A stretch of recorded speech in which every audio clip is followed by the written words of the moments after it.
Hello, thank you कि आपने ये वीडियो देखने के लिए चूज किया। मैं इस वीडियो में बताऊंगा कि बासेल 3 के अंतर्गत टीयर 1 और टीयर 2 की रिक्वायरमेंट क्या है।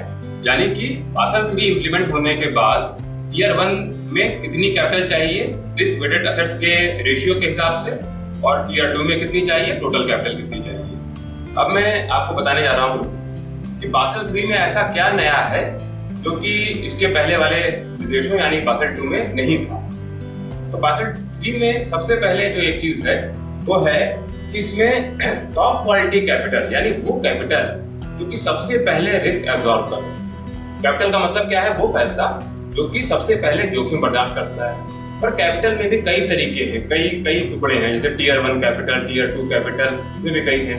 तो इसमें जो टीयर 1 होती है, टीयर 1 कैपिटल वो पैसा होता है जो कि सबसे पहले रिस्क एब्जॉर्ब करता है। यानी अगर नुकसान होगा तो सबसे पहले वो टीयर 1 कैपिटल उसको बर्दाश्त करेगी, वो जाएगी। तो इसकी रिक्वायरमेंट एनहांस कर दी गई। पहले जो बासेल 2 में जो रिक्वायरमेंट थी उससे अब ज्यादा, पहली चीज। दूसरी चीज ये है कि जो क्वालिटी ऑफ कैपिटल है वो भी इंप्रूव कर दी गई है। इसका मतलब ये हुआ कि कुछ इंस्ट्रूमेंट्स ऐसे थे जो कि बासेल 2 में कैपिटल मान लिए जाते थे, पर वो अब बासेल 3 में कैपिटल नहीं माने जाते और उनको धीरे धीरे फेज आउट कर देना है। और केवल जो बहुत अच्छी क्वालिटी के इंस्ट्रूमेंट्स हैं और रिस्क एब्जॉर्प्शन कैपेसिटी उनकी ज्यादा है, उनको ही कैपिटल माना गया है। तो दो चीजें हुई, एक तो क्वांटिटी ऑफ कैपिटल यानी कि enhance requirement of top quality capital, दूसरा क्वालिटी की बात है कि कैपिटल की क्वालिटी भी बढ़ गई। इसके अलावा बासेल 3 में नई चीज ऐड की गई है कि इसमें दो तरह के बफर्स ऐड किए गए। एक है कैपिटल कंजर्वेशन बफर और दूसरा है काउंटर साइक्लिकल बफर। ये दोनों बफर भी एक कुशन का काम करेंगे और खराब समय में बैंक को प्रोटेक्ट करेंगे, इसलिए वो रखे गए हैं। यानी कि कैपिटल एक तरह से इसको ये समझिए दूसरे शब्दों में कि कैपिटल की रिक्वायरमेंट और बढ़ गई। जो टीयर 1 है, सीईटी कॉमन इक्विटी टीयर 1, वो 5.5% रखा गया है रिस्क वेटेड एसेट्स का। रिस्क वेटेड एसेट्स का 5.5% होना चाहिए कॉमन इक्विटी टीयर 1। और इसके अलावा एडिशनल टीयर 1 कैपिटल वो 1.5%, यानी कि 1.5% प्लस 5.5% 7% होगी टीयर 1 कैपिटल इसकी रिस्क वेटेड एसेट्स।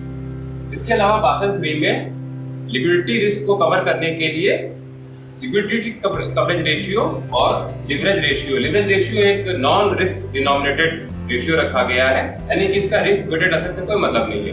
बस ये इसमें ये है कि कैपिटल का कितने गुना टोटल एसेट्स क्रिएट किए जा सकते हैं। तो लिवरेज रेशियो जैसे मान लीजिए कि बासेल ने कहा था कि 3.3% और आरबीआई ने कहा हुआ है कि 4.5% होना चाहिए लिवरेज रेशियो। इसका ये मतलब हुआ कि अगर 4.5 है, इसका ये मतलब हुआ कि 22 गुना जो भी कैपिटल है उसका 22 गुना, टीयर 1 कैपिटल जितनी है उसका 22 गुना ही एसेट्स क्रिएट किए जा सकते हैं।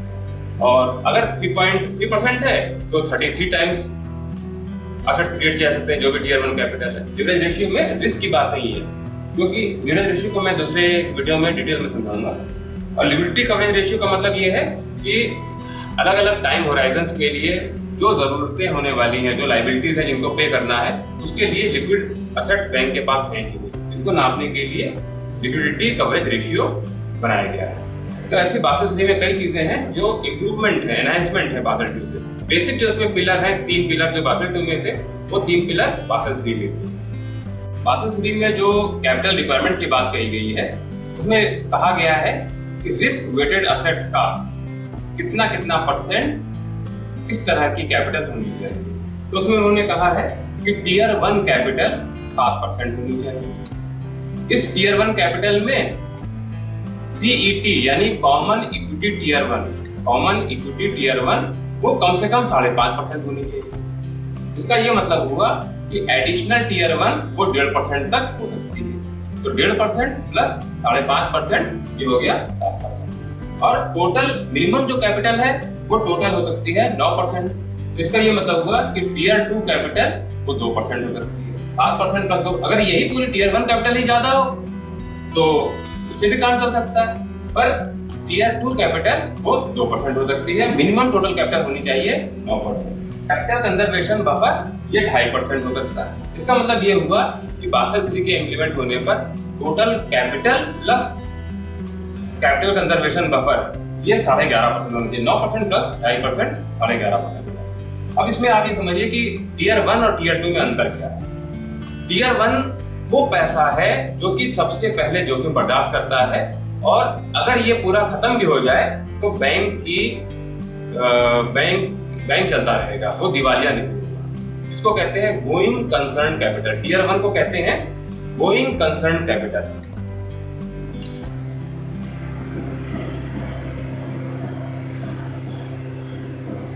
अगर किसी बैंक के पास 10,000 करोड़ की टीयर 1 कैपिटल है और उसको लॉस हो गया, 9,000 करोड़ का लॉस हो गया, तो 9,000 करोड़ टीयर 1 से हट जाएगी, क्योंकि सबसे पहले कौन बर्दाश्त करेगा? टीयर 1 बर्दाश्त करेगा।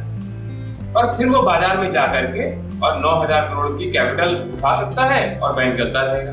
पर अगर उसका लॉस 10,000 करोड़ से 1 करोड़ भी ज्यादा हुआ, यानी 10,000 1 करोड़ हो गया उसका लॉस, तो टीयर 1 तो सारी चली गई और टीयर 2 से भी वो पैसा लेना पड़ेगा।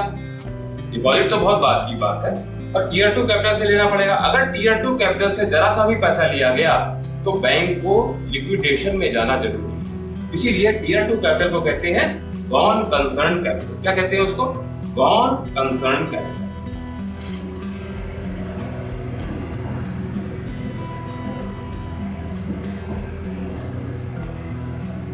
तो ये बेसिक अंतर है टीयर 1 और टीयर 2।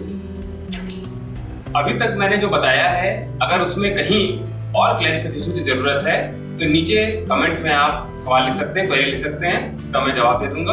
और आपकी क्वेरी के बेसिस पर अगर जरूरत पड़ी तो एक वीडियो, छोटा सा वीडियो उन क्वेरीज के ऊपर भी बना सकता हूँ। तो उससे आपके कमेंट से मुझे नए वीडियो को बनाने में और आपकी क्वेरी को सुलझाने में मदद मिलेगी। और इस जो मेरा वीडियो है इसको शेयर कीजिए, लाइक कीजिए और सब्सक्राइब कीजिए। और सब्सक्राइब करने के साथ साथ जो एक नोटिफिकेशन वाली घंटी बनी हुई है उस पर क्लिक करिए, जिससे कि जो भी नए अपडेट्स मैं डालूंगा वो आपको तुरंत सबसे पहले पता चल जाएंगे। Thank you.